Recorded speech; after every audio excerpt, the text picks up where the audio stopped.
Hello and welcome to this episode of Triggered and True, featuring renowned emotional health consultant Laura Duncan. Thank you for being here, and thank you for investing the time to learn how to take care of your soul. If this podcast sparks any questions, feel free to submit a question by going to triggeredandtrue.com, scrolling to the bottom of the page and clicking Ask. If you would like to learn more about Laura Duncan, we encourage you to follow Laura on Instagram and Facebook. Also, a great resource for you to consider is the Compassion Method Master Course. This course is a deep dive into Laura's life work, the Compassion Method. The Compassion Method is a process that empowers you to learn to see and comfort your internal pain and to discover your true self, that beautiful, wonderful part of you that has been there all along, but has simply been covered up. To obtain the master course, go to compassionmethod.net. And as a podcast listener, you qualify for a $50 discount that can be obtained by typing in the coupon code podcast50. Again, that's compassionmethod.net, coupon code podcast50. We hope you enjoy this episode. Hello and welcome everybody to this episode of Triggered and True. How are you doing today, Laura? Doing pretty good. A little bit tired, but I'm doing good. Yep. You were explaining to me that offline, and I will tell you that your last 10 days have been crazy. So yes, they have. But that's kind of the beauty of this process, that you can really be okay, even if you're not at your 100% capacity. So I still feel good. I just feel a little bit off. So no excuses. No excuses. You could be okay no matter what. Laura never has an excuse for having an off day. So you heard it from her. Oh, I've had a couple off days recently, but today is good. Yeah. Well, the beautiful thing is we don't have to be perfect. Mm-hmm. So a lot of grace in that. That's a lot of what I've learned through my time with the Compassion Method. So today we're going to be talking about the true self, kind of a second part of our series where we're talking about faith. And we're going to be talking about true self and how it connects to faith, and particularly the Christian faith. Many Christians have expressed through Laura's time, they've expressed a desire to see how the Compassion Method connects to their faith. And they've asked you that. They've asked you to do some writings, do some different things. Mm-hmm. And this is kind of our response to that. Yeah. But before we launch into that, let's talk about how the very question coming from Christians about this is oftentimes coming from a triggered place. Definitely, because I think a lot of times we're with that knowledge of good and evil, we've talked about multiple times during the podcast, that knowledge of good and evil really plays out in religion and in faith very strongly, where we feel really scared if something doesn't line up with scripture exactly, or isn't what we were taught in the denomination we were raised in, or the faith we were raised in. And so we can feel very scared that we're going to make a mistake, we're going to be led astray, we're going to be deceived. And so there's a strong need to make sure we have a scripture reference. We have the Bible directly lining up with not just even the Compassion Method, but anything in general. And if we're not sure if that's the case, it makes us feel emotions coming from our pain and our unmet need that causes us to trigger. Causes us, for example, if your unmet need was to be that you weren't protected and you needed to be protected, and it felt out of control, unsafe, if a concept didn't line up with the Bible, then you're going to feel that stronger because you don't have the safety to explore and discover how different concepts connect with God. You're just going to be scared because you don't have protection. Yeah. I recognize as I started to grow in my faith and how scared I was of things that I perceived as sinful, or perceived of things that could be led astray. And in a lot of cases, it affected a lot of relationships. I mean, subconsciously, I did not consciously know I was doing this, but there were certain people I pushed out of my life, certain things I pushed out. Mm-hmm. And one really great example I was sharing with you that I thought would be fun to share in the podcast is a annual canoe trip I used to do with bunch of that's a great example. A bunch of high school and college friends. And this is like an annual thing, like they're one time a year where this big group of guys gets together that I quit doing when I quit drinking some 16, 17 years ago. And I And you stopped recognize, drinking simultaneously as when you were going into more stronger yeah, relationship with yeah, God or into yeah. the faith. And I quit drinking, I think, for some very, very good reasons. And and that was a very good decision for me personally in the way that I handled alcohol. But I found that going on that trip was really tough because it was hard to like fit in anymore. Yeah. And I felt kind of ashamed and I felt, different things. And I went on that trip again last summer. And I feel like I've grown a lot because I was able to engage, be myself, and not get stuck in some of the things that I was before. But again, that was just kind of an example of, I was really scared. I was scared of, sin and what sin could do to me and things like that. So, yeah, exactly. I mean, you see Jesus being around sinful people and he wasn't moved by it because he was okay internally. But we get really scared if we're around people that are sinning, that we're going to be led astray. We're going to be deceived because they're sinning. But ultimately, Jesus' example is we can be around sinners and not sin because of what's going on inside of us, not what's going on the outside of us.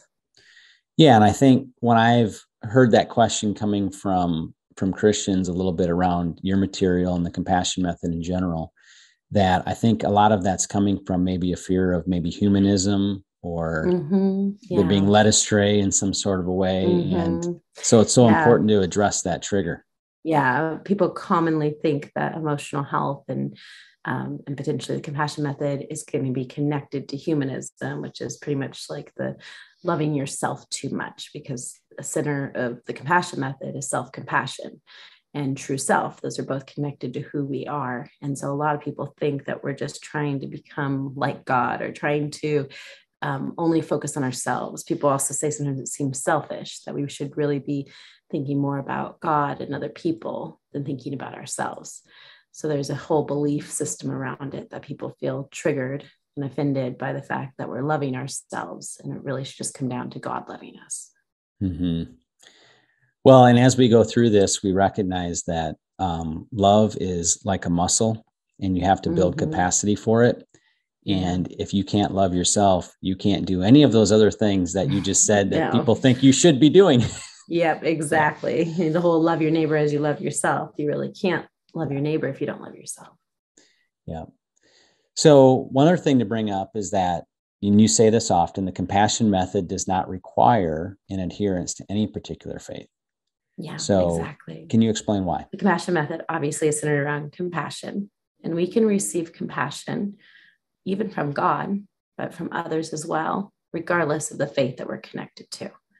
Because if you work, we focus a lot on Christianity because that's our spiritual faith. But Christianity even says that when we were still making bad choices, Jesus died for us to be with us. And it really centers around that we don't necessarily have to be connected to a faith to receive compassionate love. We can receive compassion and love just because of who we are, regardless of our faith. And I really love that because good, the knowledge of good and evil, religion says you have to do X, Y, or Z to be loved. And I love, that's one of my favorite things about Christianity is that the gospel of Christianity is you don't have to do to be loved, that Jesus died for you regardless if you choose him or not. Well, I think it's important for people to realize that because as we talked about on the last podcast, and if you didn't listen to that one, I'd go back to spirituality is a big trigger for spiritual people and for unspiritual people. Definitely. It's a big trigger both ways. Yeah. And we really did a deep dive into all of that. Even for like atheists that don't believe in God, it's still a trigger. Yes, absolutely. Absolutely. So as I was engaging with the compassion method and first learning from you and learning this process in my independent time, just, reading my Bible, there was a proverb that I came across that I thought summed up the compassion method amazingly well in one verse. And that proverb is Proverbs 4:23. It says, "Guard your heart above all else, for it determines the course of your life." And when you look up in the Hebrew word for heart is pronounced lave, Mhm. And that word means your inner part, your soul, your mind, the seat of your emotions, your thinking, your memory, and it also can refer to the seat of courage. To me, the compassion method is a very practical way to do Proverbs 4:23. And this is really, really important because, as it says, all of life flows through your heart. Everything. Exactly. So when we're hurting, which is when we have pain and unmet need, Mm-hmm. it impacts literally everything, and especially our relationships. Yeah, Our relationships definitely. with ourselves, with God, and with Yep. others. Yeah. And you can see that so directly connected to when we've talked about triggers in the past, how when we're triggered, we're going to act and treat people differently than we are when we're in our true self, like we're talking about today. So true self and faith is such a different connection than our triggered self and faith. Yeah. And you often say this, and it really makes a lot of sense, but you would say that most people, for most folks, their hearts are not very well attended. Would you agree with that? Definitely. There's a lot of neglect. I mean, for many people, there's downright, I would say, abuse happening, self-abuse happening. Nobody ever talks about it. There's all the other forms of abuse that we talk about and people bring attention to. But it would be interesting if people brought attention to self-abuse, because really a lot of people are abusing themselves, not even just neglecting themselves. But I would say between abusing ourselves and neglecting ourselves, there's a lot of our hearts not being tended to or cared for.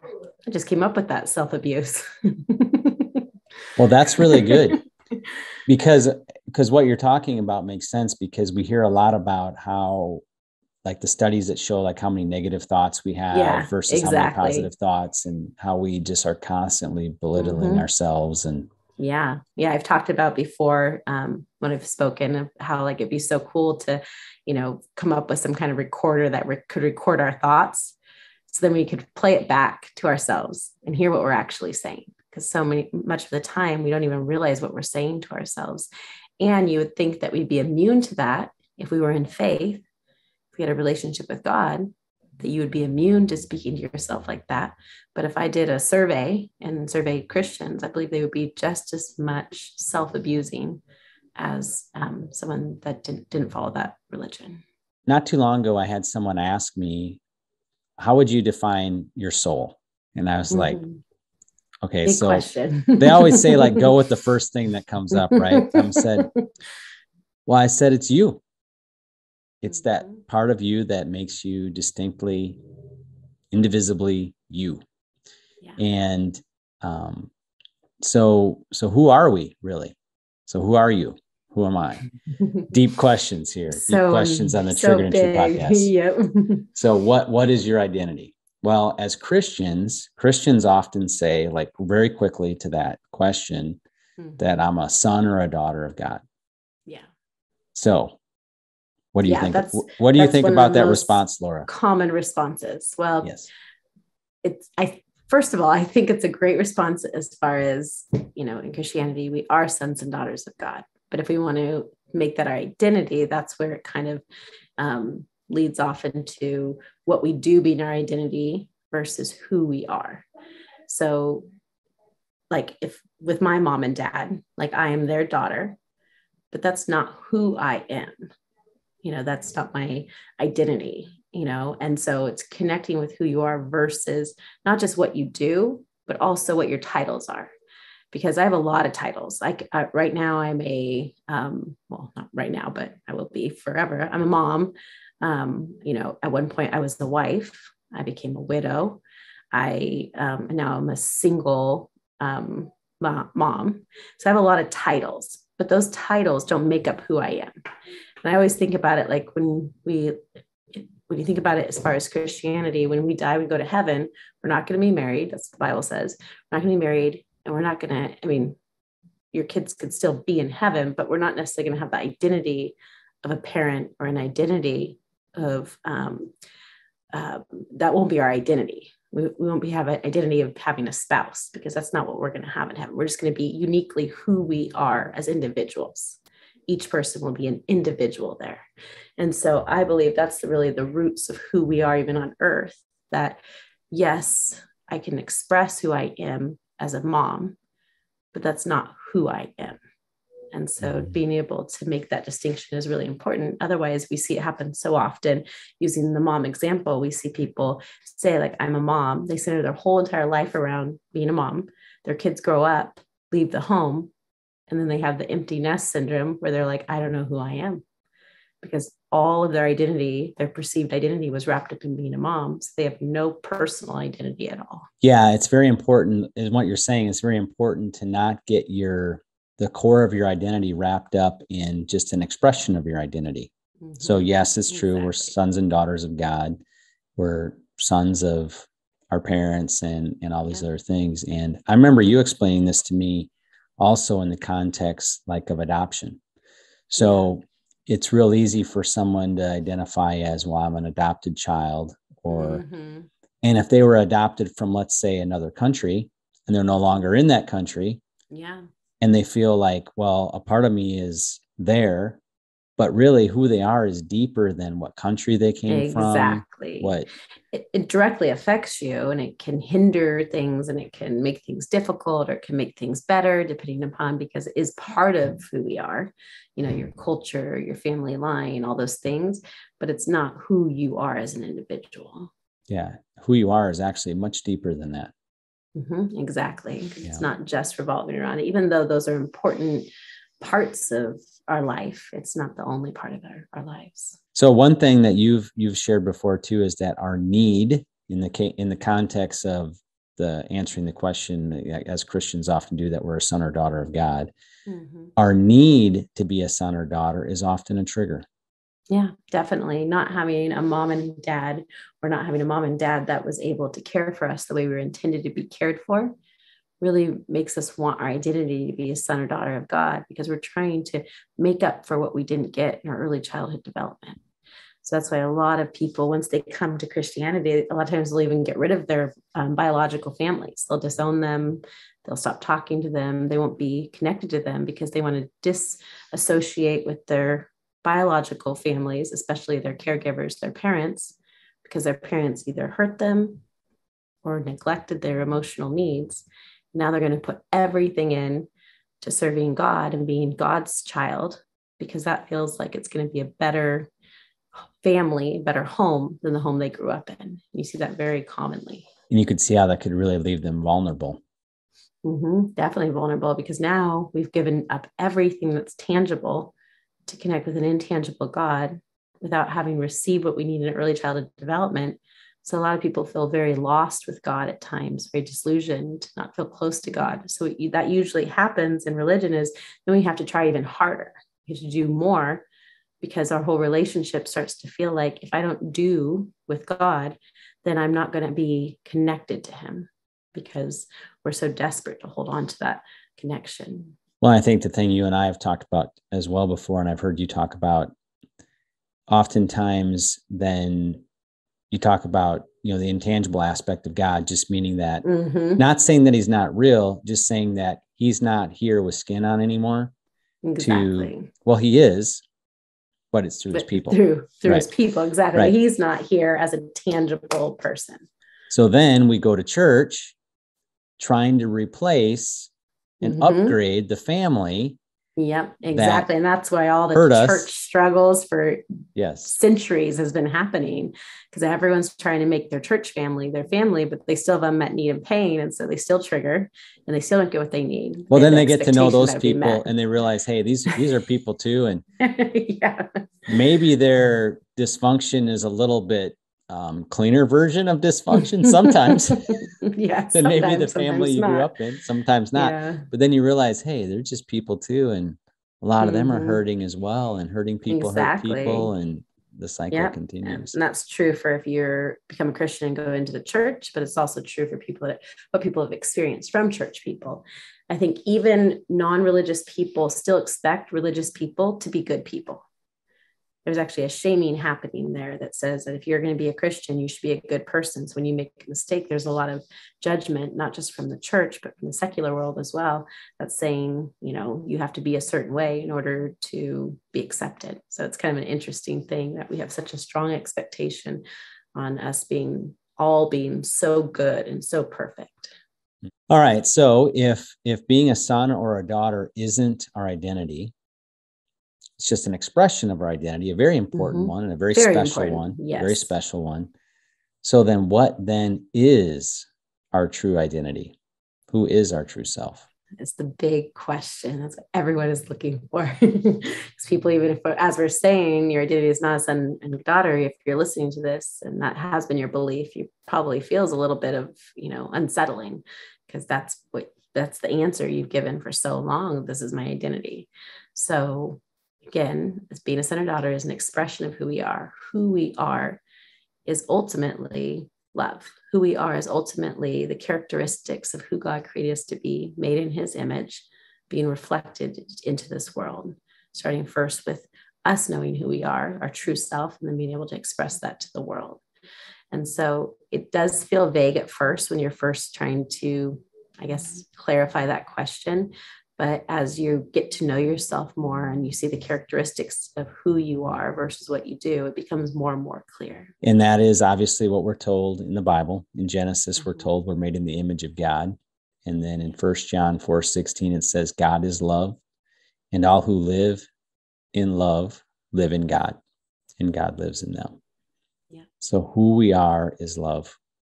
Mm-hmm. And then it's expressed uniquely through each of us in different ways. But yeah, it's definitely, we are love. Absolutely. Yeah. So one of the things that's helpful and was helpful for me when I was kind of going through triggered self versus true self, and when am I operating in what arena, and then also how to bring me back to myself. Like when I would recognize that, hey, I'm in a triggered place, starting to maybe feel shame for it or whatever. Well, then we talked about, and I think we've talked about in past podcasts, writing a script that helps kind of bring you back to yourself. Yeah. And one of the ways that script works is studying the characteristics of love. And I think that perhaps one of the best place to do that in the Bible is in 1 Corinthians chapter 13. So yeah, I thought it would be fun just to kind of read a little bit of this and then kind of break it down. Sounds good. So I'm reading from the New Living Translation, 1 Corinthians chapter 13. If I could speak all the languages of earth and of angels, but didn't love others, I would only be a noisy gong or a clanging cymbal. If I had the gift of prophecy, and if I understood all of God's secret plans and possessed all knowledge, and if I had such faith that I could move mountains, but didn't love others, I would be nothing. If I gave everything I have to the poor and even sacrificed myself, I could boast about it. But if I didn't love others, I would have gained nothing. So one of the things that I could see very plainly, and it's almost like comical, is how my triggered self is just a noisy gong. But it also allowed me to have compassion for myself, because when I would be doing some of those things that I would recognize as like, yeah, this is not behavior I want to emulate. This is not right behavior. And I recognize that it's not coming from who I am. It's coming from pain and unmet need. And I'm able to recognize that in this moment, I don't have love. And it was a way for me to have a tremendous amount of compassion on myself, because I knew that I knew through this process, and I'm knowing that I know more and more every day, that that's not who I am. Who I really am is love. And let's describe that. That goes on, verse 4. What are the characteristics of love? Love is patient and kind. Love is not jealous or boastful or proud or rude. It does not demand its own way. It is not irritable, and it keeps no record of being wronged. It does not rejoice about injustice, but rejoices whenever the truth wins out. Love never gives up, never loses faith, is always hopeful, and This endures through every totally true circumstance. self. Yeah, Yeah. that's really good. Yeah. Well, it's great Okay, I'm on because, board now with it being love. I mean, I did yes. think it was love, and we were talking about it before we were recording this podcast. But then when you read that, I'm like, that's totally true self. Those are almost, I mean, all of them are. But as you're reading them, those are unique things that I've actually said. When you're in your true self, this is what life will feel like. This is what life will look like. This is how you'll experience it. And everything you just read is true self. Yeah. And I think again, the compassionate part for it is when we recognize we're not moving in those things. Yeah. I used to think, well, I am impatient. No, I'm not. Mm-mm. You thought that was your identity because you Yes. were in your trigger. You were impatient because you didn't have love. And I was definitely rude. Mm-hmm. You're like going Or down the rude. list. You're like Yeah. this. I think everyone can identify with at least one of these things, if we're honest, if not multiple of them. I Mm-hmm. definitely was impatient. And I always thought I just had to learn how to be patient. So I would like try so hard to learn how to be patient. And it's not learning how to be patient or being self-controlled to be patient. It's actually being so full of love that we are patient because it's who we are. Mm-hmm. And through abiding in love, we can express who we are. Well, and I love what I'm going to read the last verse. I'm going to read the last verse of chapter 13 is verse 13. Yeah, go for it. Cut you And, off. Got excited. Well, I'm skipping ahead. So I'm skipping ahead Okay, to the good. last verse. And I love how the Passion Translation portrays this. It says, "Until then, there are three things that remain: faith, hope, and love. Yet love surpasses them all. So above all else, let love be the beautiful prize for which you run." I like that. That is the compassion method. It totally is. I'm like, that's really good. That is the compassion method is us learning who we are, connecting to who we are. No, exactly. And who we are is love. Mm-hmm. So the compassion method is the beautiful prize. Yeah, no, for which we definitely. run. I love that. Every once in a while, even though I came up with the compassion method, every once in a while, it still amazes me, for myself personally, but also for just when you read that, I'm like, what an amazing life to live, and that we have access through it, through going through this process. Well, now that we've firmly established who we are, yes, who we are is love. Yep. And let's talk a little bit about those times when we are not connected to love. So as you were talking about earlier, Laura, about trying to not be impatient, just like we can't read these characteristics of love and just go try to do them. We can't do love. Try, but it doesn't work. Keep failing and failing and failing. So we can't, you say this often, you say we can't do love, or you can't do love. You can only be it. Yeah.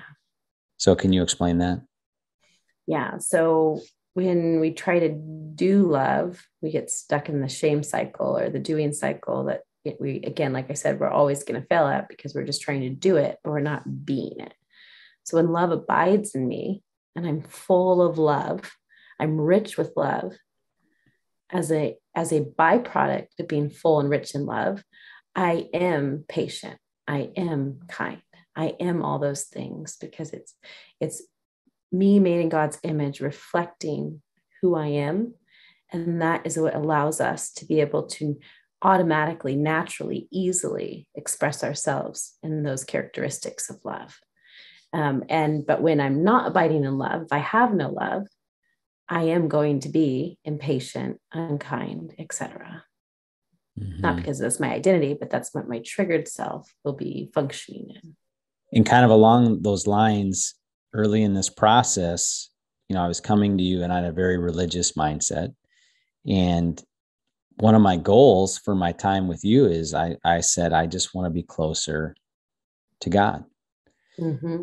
And you said to me, closer to God is about being with, learning to be with, and not by doing. Yeah. But everything I was doing to try to get closer to God was based on doing. Exactly. moving Yeah. halfway across the country, Mm-hmm. moving, Doing just everything you could possibly everything. do to be what you thought you were supposed to be. Yeah. Yeah. But not knowing that you already were who you were, who you are, and you didn't have to do any of those things. You could do those things as an expression of what you would like to do with your life to connect with God in different ways, but you never had to do any of that because who you are was always who you are. It was just covered up. Yeah. Well, and the being with was a powerful statement too, because I first had to learn how to be with myself.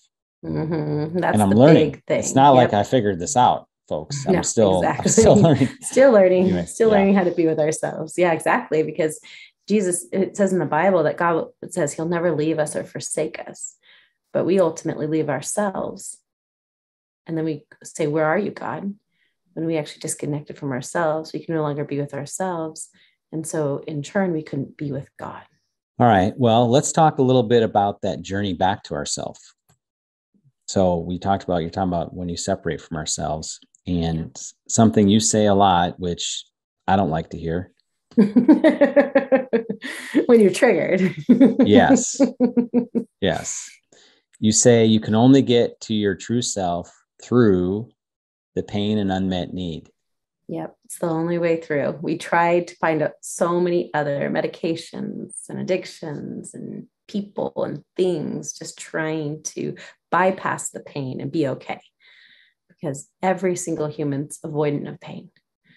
But you actually have to go through the pain. You have to go through the unmet need to get your need met, to get compassion, to be able to reconnect with yourself. Because that barrier of us not knowing who we are because of shame that we thought we had to do better and do more has kept us from being able to be with. And so we cannot be with ourselves or with God or ultimately anyone else if we're avoiding pain, because the same pain I avoid within myself, I'm going to avoid within you. And until I can face my own pain, I can't be with anyone else in their pain either. And so being able to recognize that that pain has to be felt, has to be comforted in order for us to be able to be who we're created to be and to be able to be with. Yeah. It's a scary thing because, there's probably a lot of people listening that have gone through some very, very painful things. Yeah, definitely. And basically they're hearing us say that you have to go back through them. Mm-hmm. Yeah. There's not a detour feel around very them. intimidating, very scary. Yeah. So, which is important why you have a process, because this doesn't happen overnight. No, not. And we all want everything to happen super quick. That's one of the first things people ask me a lot of times. How long is this going to take? And I try to get them to throw away the clock. Eternity. We're going to be. It's going to take eternity. How you like that some. one? Yeah, How you like that one? I try not to lead with that one, even though that is 100% true, that we're going to spend all of eternity getting to know ourselves, because there's a whole world waiting to be discovered in each one of us. But initially, that's very overwhelming to feel like we're going to have to do this process for the rest of eternity. We won't have pain and we won't have suffering, but we'll still be getting to know who we are and getting to know who God is. Yeah. It's not going to be boring. Well, the thing that I tell myself a lot is just little by little. And part of compassion is not throwing yourself into the deep end right away. Exactly. It's being patient with yourself. It's being able to give yourself the time you need to be able to go through it. And the more and more you are with yourself, the more you can throw out the clock, because you just want to be with yourself. Think about anyone that you love being with. You don't look at the clock all the time being like, are we done yet? Are we done yet? In fact, you can sit and have a conversation with someone you love and care about for 3 hours and be like, oh, wow, 3 hours? That felt so fast, because you were just being with them and enjoying them and exploring and discovering and just having that moment that you don't watch the clock. So that's how we want to get with ourselves, that we enjoy ourselves so much and we like ourselves, and we're not trying to fix ourselves. We're just discovering and exploring more of who we are, that hours could go by and we could just be like, wow, I can't believe all that time went by, because we're not watching the clock. One of the other things I really, really appreciated about your approach early on with me is, and we talked about this several months in, but I know you don't do this for anybody, but you didn't attack my protectors. Mm-hmm. Yeah. You saw them. You saw what I was doing to take care of myself. You saw my medication, so to speak. Yeah. And you didn't say a word about it. No. Because that's not because because you recognize, and I'm putting words in your mouth, but I feel as though you recognize that those are people doing the best they can with what they know. Exactly. And until they know something else, keep doing the best you can with what you know, as long as it's not harming others or is illegal or, those type of things. Some caveats there, right? Caveats. Yeah, totally. You might need to put up some temporary boundaries to stop doing certain things that could hurt you or hurt others. But overall, the things that we're doing to try to make ourselves feel better in those moments was the resourcefulness of a small child that didn't know how to get their needs met. So started to do certain coping mechanisms in order to feel loved, in order to feel connected, because we need connection like we need food and water. And so I always think I'm actually really proud, and I always see it very resourceful. Wow, you didn't have a mom. And so instead of, you ended up, starting to eat a lot to comfort yourself, because when we get food's actually a comfort. And so you start to feel comforted. So people feel so much shame that they overate and they potentially maybe gained weight and they didn't feel good about themselves. And instead of saying, that's an addiction, that's a self-medication that you would eat, I think, oh, you were looking for nurture because your mom didn't know how to nurture. And so you found food to nurture you because you didn't have a mom.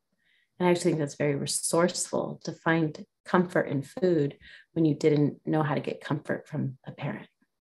That's interesting. One of the words I felt as though when I was first going through my Great Awakening, which we talked about in a prior podcast, one of the words I felt I heard from God was just a short phrase, let me nurture you. Mm-hmm. And in my Bible reading, I came across John 15:9, again from the Passion Translation. It says, I love each of you with the same love that the Father loves me. You must continually let my love nourish your hearts. Mm-hmm. So basically, God is saying, let me love you. Mm-hmm. Let me nourish you. Let me nurture you. Let me. And so why is it hard for many people to let people love them? Well, it goes back to early childhood development. Like I was just saying, how when we don't receive love in different ways as a child, love becomes very hard to receive. It's unfamiliar. It feels like scary. It feels like we don't want to get our hopes up. We could lose it. Whatever your relationship with love was in early childhood development is what you're still going to be having the same relationship with love as an adult. So if love comes knocking at your door, but your interpretation of love is scary, unpredictable, unstable because of your early childhood development sent you that message because of the behaviors of your caregivers, then love comes knocking at the door and you misinterpret it based on your childhood experience. And so you shut the door, you lock the door because it feels scary that love is coming in. It's not what you saw represented or modeled or experienced when you were little. You actually will think if you were potentially abused or were in an abusive home when you were little, that's familiar to you. It feels safer. So when abuse comes knocking at the door, you open the door wide open. Say, come on in, abuse. Because your brain says that's what love looks like. But when you didn't receive love and love comes knocking at the door, you won't receive it because it doesn't look like love to you. Yeah. And I think really, every human being, this applies to, whether you had profound abuse or anything, because we all, nobody was able to Christian receive home. This. Exactly. Yeah. Nobody was able to receive this in the perfect way, from our earthly parents. So everyone has love deficiency in this area. Mm-hmm. So, and we were even talking about this before the podcast, just something how simple of how hard it is to let somebody else, for some people, to let somebody else pay for their meal. And then you were like, anything about that? Oh my gosh, that's me. Well, that's my example. Yeah, I know I always fight people to pay, and it's hard for me to receive. And I always feel a variety of emotions whenever people. So that was a good example to use. Yeah. For other people, not for myself. Well, it comes close to home. I mean, sometimes we make these things like really big and really dramatic, but sometimes they show themselves in just the simplest little things that Like, why is it so hard for me to let somebody pay the bill? Yeah. Why is And it for so hard to me, receive? yep, it's not having at a very young age, I was independent because that was how my environment was, where I had to become independent at such a young age. And so when I always feel like I need to pay, I need to do, and when people try to pay or do for me, it's really uncomfortable for me because my wiring says, no one's going to do it for you. You have to do it for yourself. And then it feels almost offensive for someone to give to me because I'm so used to doing what I think I'm supposed to be doing that I don't like that feeling. And I don't like the vulnerability of it either, because if you start to have a need and rely on other people and expect people to give to you, and you didn't experience that, it's a pretty scary place to be in. Mm-hmm. But it's precisely a place we want to be in. Mm-hmm. So I should start going out and becoming very uncomfortable and not paying, just sitting there hoping someone will pay for me. But remember, I cannot even imagine. Little by little, Yep. Don't throw yourself right into the deep end. Exactly. I could just practice. I could practice. Yes. Next time someone offers, I'm going to try to receive. Yes. And we'll try not to twitch very much, and I'll just try to receive. Yeah. Well, and I think the next step obviously would be learning to, not so much whether you let them do it or not, but wouldn't it be letting you spend some time with your heart to figure out what exactly one of the gifts that's. Yep. Being able to find what unmet need is there that keeps me from being able to receive someone giving to me, or what pain is there that's keeping me from receiving it, and taking the opportunity and the discomfort of that moment to really explore that. And then again, like you said, it's not so much if someone pays for you or not, but I always talk about it being a preference. Yeah. Like I can say, like, I prefer to pay for myself, but right now it's not a preference. Right now, I prefer people not to pay for me, and I prefer for me to pay. And so it's no longer a preference. It's just more of me in the triggered state, wanting that to be there because I feel uncomfortable. Yeah. What level is your blood pressure as this is all transpiring? Yeah, exactly. Pay attention to the physical, the mental, the emotional. Are you wrestling the person for the check down to the ground, which I've done that before?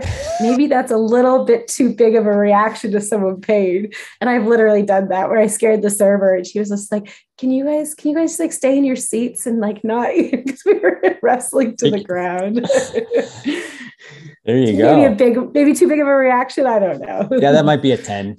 That might be an example of a 10 reaction. And just so you know, I won. Bring it. Or did you really win? Oh, good one. I didn't win because I couldn't receive. Yes. Your poor heart didn't get the opportunity to be loved that day. So, but you can go back. Go back. But you put it that way. I guess it's not as big of a win as I thought it was. A couple more questions here. So one of them is, some are critical of your approach. Imagine that people can be critical. Some are critical of your approach. That's okay. But they're just triggered.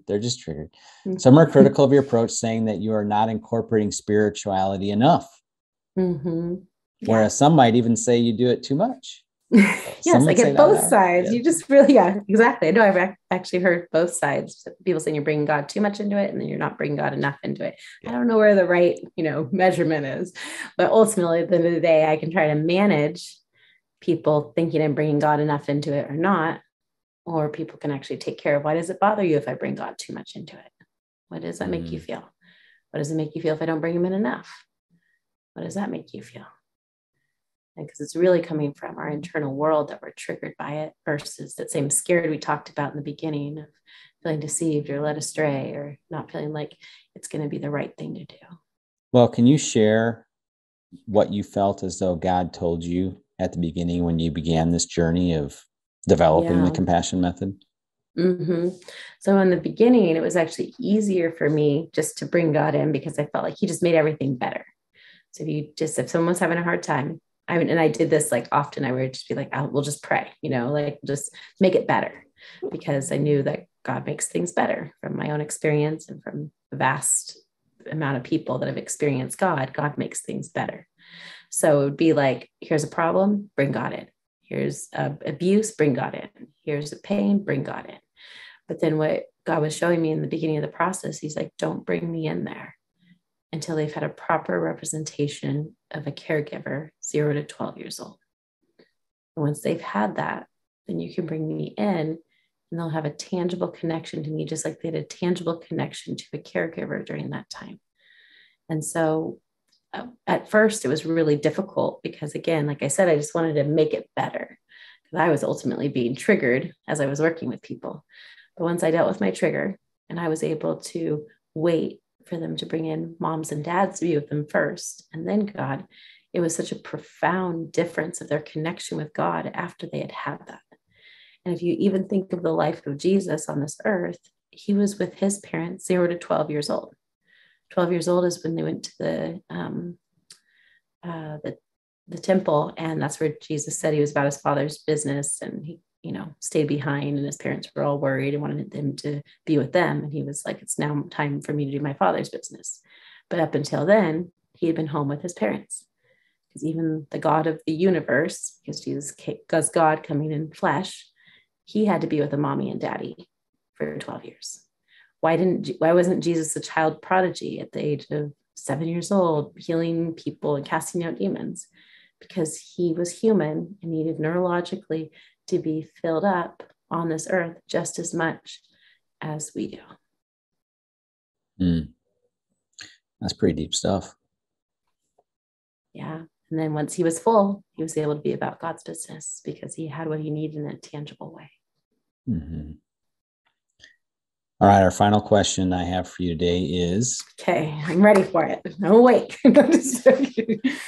Well, it's more, I don't know if it's as much as a question as much of kind of your heart behind what you do. But so as I recognize this process more and more, I recognize that a lot of people are kind of walking around life not living from their true self.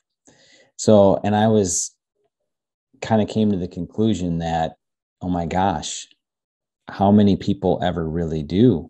What percentage of their life after age 12 do people live from their true self? Because it feels like people are triggered a lot. And you see triggered reactions all over, Exactly. I think people become good and people mature and become responsible. But to say that they've actually come into being connected to their true self, I actually think it's a lot lower percentage than we realize. Well, when you say people become good, I would say they just become really good at covering stuff up.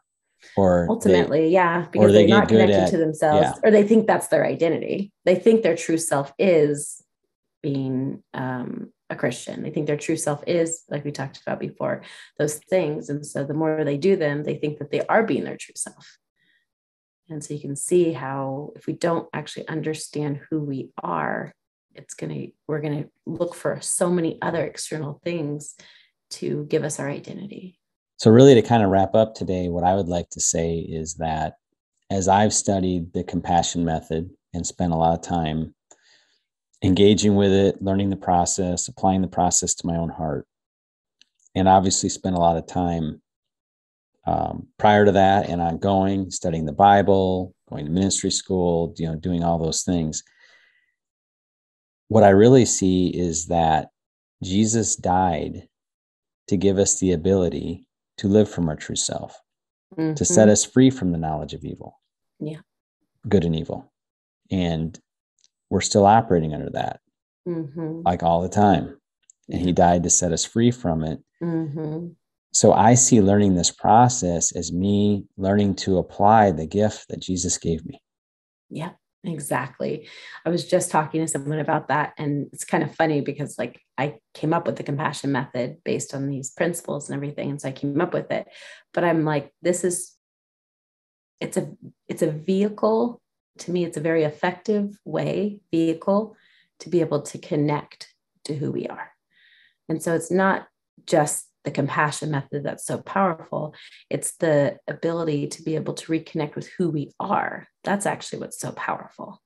But there's so many different things that are hindering us that we're not even aware of until we walk through the compassion method, that we think we're doing fine when we're really very disconnected, neglected. We're really a mess.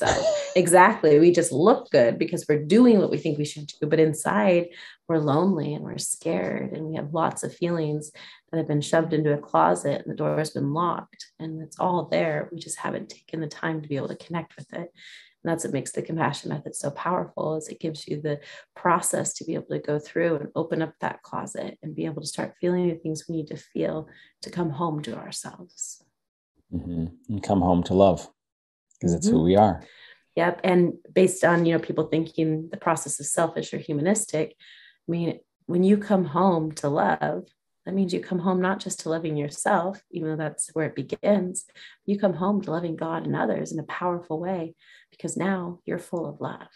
But without that fullness of love and just good behavior, we're never going to be satisfied, nor are the people that we're trying to love ever going to be satisfied. Taking it even a step further, if you love God, we're not really loving God if we haven't been able to connect with who He created us to be. I don't want people to take this wrong, but the reality is that allowing ourselves to stay stuck in our pain is actually the most selfish thing that we can do. Agreed. That's what I definitely think. And people will say, no, loving yourself is. And I'm like, no, the avoidance of pain keeps your door of your heart shut and doesn't allow you to be able to be a lover of others coming from a place of fullness. We're selfishly protecting our pain and turned away from others, not able to love people. I don't even really like using that word selfishness, because it is so shaming. Again, oftentimes it's, we don't know what we don't know. No, exactly. But as I learn this, I see more and more of how when I or another person I'm engaging with is in their pain, all they can see is their pain. Yeah. They can't see another perspective. They can't see another person's pain. All they see is themselves. So therefore, not taking care of that pain becomes selfish, because you're focused on you, and your pain kind of becomes the main event all the time. Well, that was very good today, Laura. I appreciate you sharing your heart and sharing this. And we talked about some deep topics, and hopefully we help people. We challenge some people's thinking, hopefully. And definitely. And that the more you can be connected to your faith in the compassion method, that's our goal. We want it to be connected to spirituality, just making sure that spirituality does matter and having faith does matter, but you matter more. And if we don't take care of and connect to you first, your faith is not going to be able to be the type of faith that God intended for us to have, and also the type of faith that we want to live from. Thank you, everyone, for joining us. Until next time, it's Brian and Laura from Triggered and True. Thank you again for joining us for this episode of Triggered and True. We hope that you enjoyed it. As a reminder, if you would like to ask a question, go to triggeredandtrue.com, scroll down to the bottom of the page, and click Ask. And if you would like to learn more about the Compassion Method, be sure to check out the Compassion Method Master Course, which can be purchased at compassionmethod.net. And as a podcast listener, you qualify for a $50 discount, which can be obtained by typing in the coupon code podcast50. Again, that's compassionmethod.net, coupon code podcast50. Thank you again. Goodbye.